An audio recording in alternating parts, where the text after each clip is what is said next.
ഫ്ലൈവത്തോണിൽ ഇനി പോകുന്നത് ഇടുക്കി ജില്ലയിലേക്കാണ്. ഇടുക്കി ജില്ലയിലെ 5 മണ്ഡലങ്ങളും പിടിക്കുമെന്ന ആത്മവിശ്വാസത്തിലാണ് UDF ഉള്ളത്.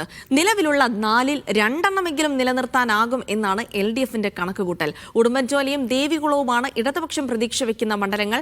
ശക്തമായ UDF തരംഗമുണ്ടെന്ന് വിലയിരുത്തപ്പെടുന്ന ജില്ലയിലെ തെരഞ്ഞെടുപ്പ് ഫലം സംസ്ഥാനത്ത് ആരധികാരത്തിൽ വരുമെന്നത് നിശ്ചയിക്കുന്നതിൽ നിർണായകമാകും. മുഹമ്മദ് ആഷിഖ് ഇടുക്കിയിൽ നിന്ന് വിവരങ്ങൾ നൽകും. ആഷിഖ്, ഇടുക്കിയിൽ നിലവിൽ UDFന് അനുകൂലമാണ് എന്ന് പറഞ്ഞു വെക്കുന്നു. അത്തരം പ്രതീക്ഷകൾ UDFും പങ്കുവെക്കുന്നു. അതിനിടയിൽ LDFും ഒട്ടും മോശമല്ലാത്ത തന്നെ വിജയം ഉണ്ടാകുമെന്നുള്ള പ്രതീക്ഷ കൂടി അവിടെയുണ്ട്. ഇടുക്കിയിൽ എന്ത് തരം വോട്ടുകളാണ് ഏറ്റവും നിർണായകമാവുക? നിലവിൽ ഇടുക്കിയിലെ വോട്ടർമാരുമായി സംസാരിക്കുമ്പോൾ, വിവിധ മണ്ഡലങ്ങളിലൂടെ യാത്ര ചെയ്യുമ്പോൾ ഇടുക്കിയുടെ യഥാർത്ഥ ഒരു ചിത്രം എന്താണ്? ഇടുക്കി എന്താണ് മനസ്സിൽ കരുതി വെച്ചിരിക്കുന്നത് ആഷിഖ്? തീർച്ചയായും ജിൽസി, ഇടുക്കിയിൽ ആകെ 5 മണ്ഡലങ്ങളാണുള്ളത്. നിലവിൽ 4 LDF MLA-മാരും 1 UDF MLA-യുമാണുള്ളത്. പക്ഷേ ഇത്തവണ സംസ്ഥാനത്തൊട്ടാകെയും ഉണ്ട് എന്ന് പറയപ്പെടുന്ന ഒരു UDF മൂഡ് ഏറ്റവും അധികം പ്രതിഫലിക്കുന്ന ഒരിടമാണ് ഇടുക്കി ജില്ല എന്നുള്ളതാണ്. അതിൻ്റെ കൂടി പശ്ചാത്തലത്തിലാണ് UDF 5 മണ്ഡലങ്ങളും പിടിച്ചെടുക്കുമെന്നുള്ള ആത്മവിശ്വാസം പ്രകടിപ്പിക്കുന്നത്. അതേസമയം LDFന്റെ ഔദ്യോഗികമായ കണക്കുകളിൽ പോലും വലിയൊരു മുന്നേറ്റം ഉണ്ടാക്കുമെന്ന് പ്രതീക്ഷിക്കുന്നില്ല എന്നുള്ളതാണ് ഏറ്റവും പ്രധാനപ്പെട്ട കാര്യം. 2 സീറ്റുകൾ നിലനിർത്താനാകുമെന്നുള്ളതാണ് LDF ക്യാമ്പ് UDF ആകെ തന്നെയും കണക്ക് കൂട്ടുന്നത് എന്നുള്ളതാണ് നമുക്ക് മനസ്സിലാക്കാൻ കഴിയുന്നത്. നമുക്ക് ഓരോ മണ്ഡലങ്ങൾ തന്നെയും എടുത്ത് പരിശോധിക്കാം. ആദ്യം തൊടുപുഴയാണ്. തൊടുപുഴ UDFന്റെ കുത്തക മണ്ഡലമാണ്. PJ ജോസഫിന്റെ മണ്ഡലമാണ്. ഇത്തവണ അവിടെ തലമുറ മാറ്റം സംഭവിച്ചിരിക്കുന്നു. അപ്പു ജോസഫ് എന്തായാലും ജയിക്കും. ഏതാണ്ട് 10,000-നും 2,000-നും ഇടയിലുള്ള 20,000-നും ഇടയിൽ ഭൂരിപക്ഷവുമായി അപ്പു ജോസഫ് ജയിക്കും എന്നുള്ളതാണ് നിലവിൽ LDF പോലും കണക്ക് കൂട്ടുന്നത് എന്നുള്ളതാണ് തൊടുപുഴയുടെ പശ്ചാത്തലം. പിന്നെ എടുത്തു നോക്കേണ്ടത് ഇടുക്കി മണ്ഡലമാണ്. ഇടുക്കി ജില്ലയിലെ തന്നെ ഏറ്റവും ശക്തമായ മത്സരം നടക്കുന്നത് ഇടുക്കി ജില്ലയിലാണ്. റോഷി അഗസ്റ്റിനും റോയി കെ പൗലോസും പരസ്പരം മത്സരിക്കുമ്പോൾ 25 വർഷത്തെ റോഷി അഗസ്റ്റിന്റെ കുത്തക മണ്ഡലം റോഷിയെ കൈവിടുമോ എന്നുള്ളതാണ് ഇത്തവണത്തെ ചോദ്യം. അവിടെ ഒരു കോൺഗ്രസ് സ്ഥാനാർത്ഥി കൈപ്പത്തി ചിഹ്നത്തിൽ മത്സരിക്കുന്നു എന്നുള്ളത് പ്രധാനപ്പെട്ട ഘടകമാണ്. കോൺഗ്രസിന് വലിയ വേരോട്ടമുള്ള മണ്ഡലമാണ് ഇടുക്കി. അവിടെ ഒരു കോൺഗ്രസിന്റെ ഏകീകരണം, UDFന്റെ ഏകീകരണം തങ്ങൾക്ക് ഗുണം ചെയ്യുമെന്ന വിലയിരുത്തൽ UDFനുണ്ട്.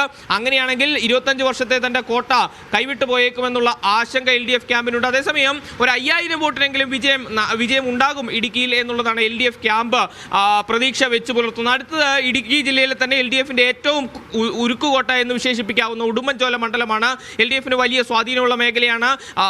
MM മണിയുടെ കഴിഞ്ഞ 2 തവണ MM മണി വിശാലമായ വികസന പ്രവർത്തനങ്ങളടക്കം നടത്തി ശ്രദ്ധേയമായ മണ്ഡലമാണ് ഉടുമ്പൻചോല. അവിടെ ഇത്തവണ MM മണി മത്സരിക്കുന്ന LDFന്റെ സ്ഥാനാർത്ഥി മത്സരിക്കുന്നില്ല എന്നുള്ളതാണ് ഏറ്റവും പ്രധാനപ്പെട്ട കാര്യം. അവിടെ മുൻ CPM ഇടുക്കി ജില്ലാ സെക്രട്ടറി MN ജയേന്ദ്രനാണ് LDFന്റെ സ്ഥാനാർത്ഥിയായി മത്സരിക്കുന്നത്. അതൊരു ഒരു തിരിച്ചടിയാണ് എന്നുള്ള വിലയിരുത്തൽ പൊതുവിൽ തന്നെയും LDFനുള്ളിൽ ഉണ്ട്. MN ജയേന്ദ്രന്റെ സ്ഥാനാർത്ഥിത്വം ഒരു തിരിച്ചടിയായി MM മണിയാണ് സ്ഥാനാർത്ഥിയെങ്കിൽ കൂടുതൽ ഗുണം ചെയ്തേനെ എന്നുള്ള ഒരു മൊത്തത്തിലുള്ള ഒരു മൂഡ് അവിടെയുണ്ട്. അവിടെയും ശക്തമായ മത്സരമാണ് നടക്കുന്നത്. സേനാപതി വേണുവാണ് UDFന്റെ സ്ഥാനാർത്ഥിയായിട്ടുള്ളത്. ഒരു പക്ഷേ ഒരു അട്ടിമറി സംഭവിച്ചാൽ അവിടെ UDFന് ജയിക്കാൻ കഴിയും. പക്ഷേ അപ്പോൾ തന്നെയും ചെറിയ ഭൂരിപക്ഷത്തിനെങ്കിലും ജയിക്കാനാകുമെന്നുള്ള ആത്മവിശ്വാസം LDF ക്യാമ്പ് ആ മണ്ഡലത്തിൽ വെച്ച് പുലർത്തുന്നു.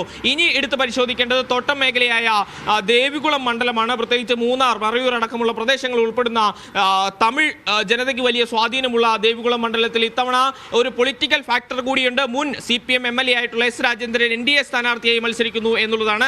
S രാജേന്ദ്രൻ പിടിക്കുന്ന വോട്ടുകൾ അവിടെ LDFന് നിർണായകമാകും. LDFന്റെ വോട്ടുകളായിരിക്കും, തോട്ടം മേഖലയിലെ വോട്ടുകളായിരിക്കും S രാജേന്ദ്രൻ ശേഖരിക്കുക. അത് LDFന് ഒരുപക്ഷെ തിരിച്ചടിയാകാനുള്ള സാധ്യതയുണ്ട്. അങ്ങനെയെങ്കിൽ LDF പ്രതീക്ഷ വെക്കുന്ന 2ാമത്തെ മണ്ഡലമായ ദേവികുളത്തും ഒരുപക്ഷെ LDFന് തിരിച്ചടി നേരിടാനുള്ള സാധ്യതയുണ്ട്.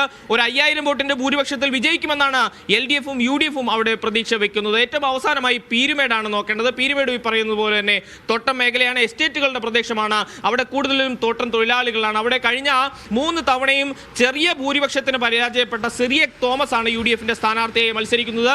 കഴിഞ്ഞ തവണ വാഴൂർ സോമനോടും അതിനു മുമ്പ് ES ബിജിമോളോടും വളരെ ചുരുങ്ങിയ വോട്ടിന്റെ, ഒരു തവണ ഏതാണ്ട് 300 വോട്ടിന്റെ ഭൂരിപക്ഷത്തിനും കഴിഞ്ഞ തവണ 1000 വോട്ടിന്റെ ഭൂരിപക്ഷത്തിനുമാണ് സിറിയക് പരാജയപ്പെട്ടത്. ആ സിറിയക് തോമസ് ആണ് ഇത്തവണ പീരുമേട്ടിലെ UDF സ്ഥാനാർത്ഥി.